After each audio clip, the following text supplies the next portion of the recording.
So the primary thing I want to talk about is how finite element works in terms of a convergence analysis.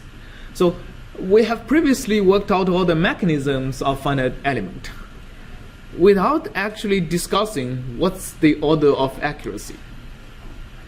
And doing analysis on order of accuracy of finite element is actually a lot more difficult than doing order of accuracy analysis on finite difference and finite volume. Because in finite difference and finite volume, we have been using local arguments to figure out the order of accuracy, basically doing Taylor series analysis. But finite element, there is almost nothing local, right? So it's a global statement. We started not by either the differential form, which applies to a point, or a control volume, as in finite volume, which applies to a small volume.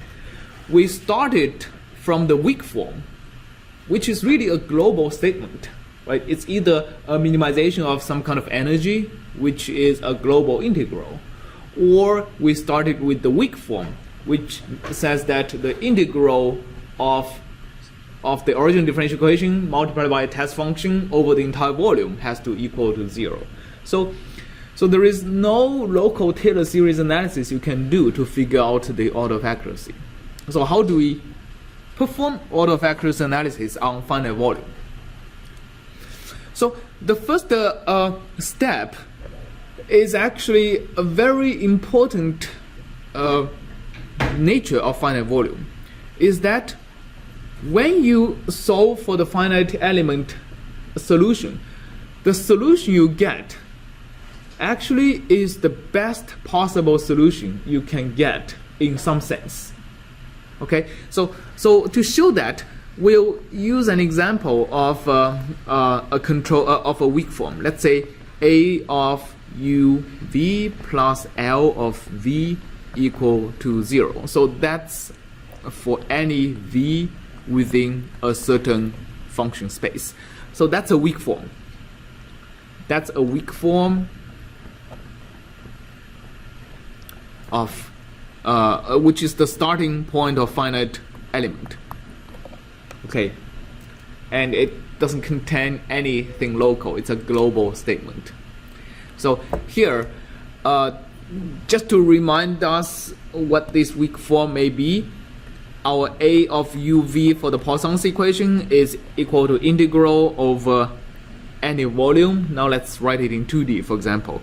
The gradient of u, not gradient dot u. So here u is a scalar. So gradient of u dot gradient of v dx. So that's what's called a bilinear form. Our L of v is equal to integration over the same volume, the right hand side of the original differential equation times the test function v. Right, so that's an example of a weak form that's actually equivalent to the Poisson's equation of the divergence of the gradient of u equal to f. All right. Okay, so once we have the weak form, what finite element does is that I'm going to restrict both my solution and the test function. So FEM is saying that I'm going to be using exactly the same function A, I'm going to be using the exactly same function L. I'm going to say that this is equal to 0 for any VH within a big HH. Okay, so this is basically saying that I don't want to impose the same weak form for all possible functions within a big space. I only want to impose the same weak form for a subset of functions within a finite dimensional space. And this finite dimensional space in which the test function lives in is going to give us a finite number of equations. So this gives us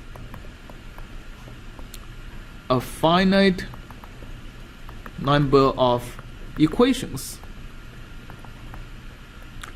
if my space is finite dimensional. Okay. At the same time, I'm going to also force UH to be inside the same space.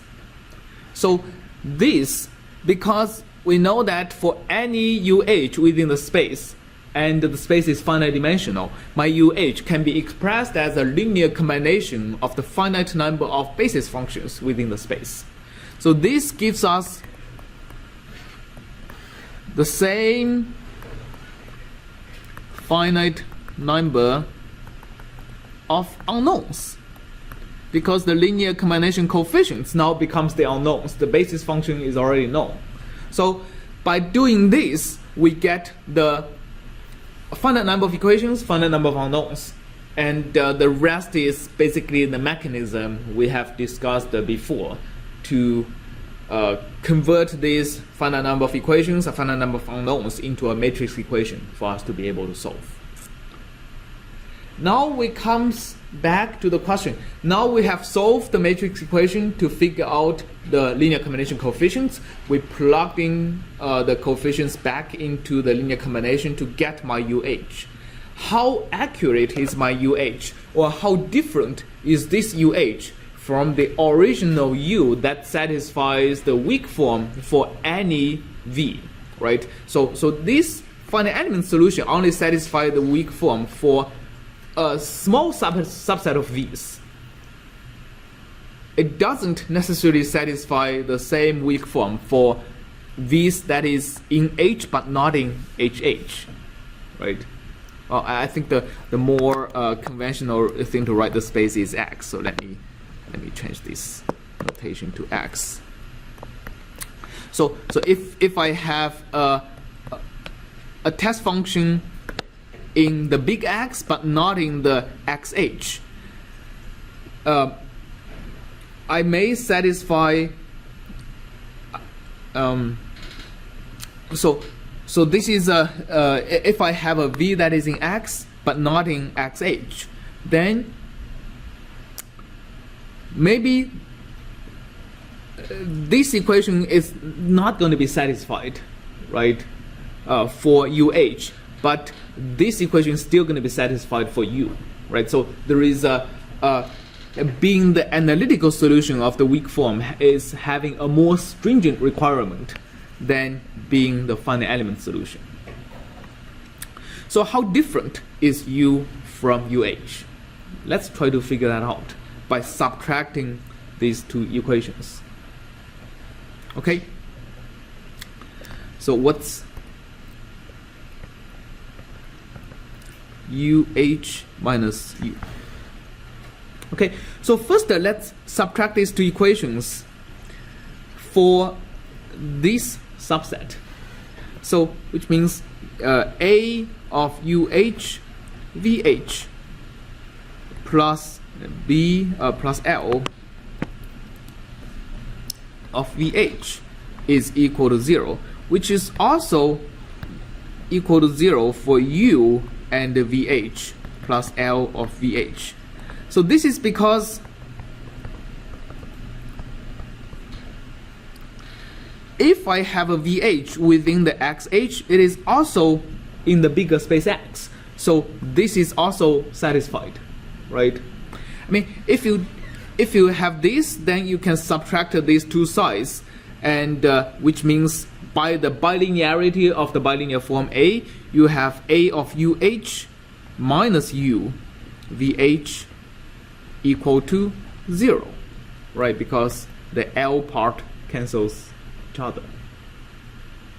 Okay, and this is for any VH within the smaller space XH.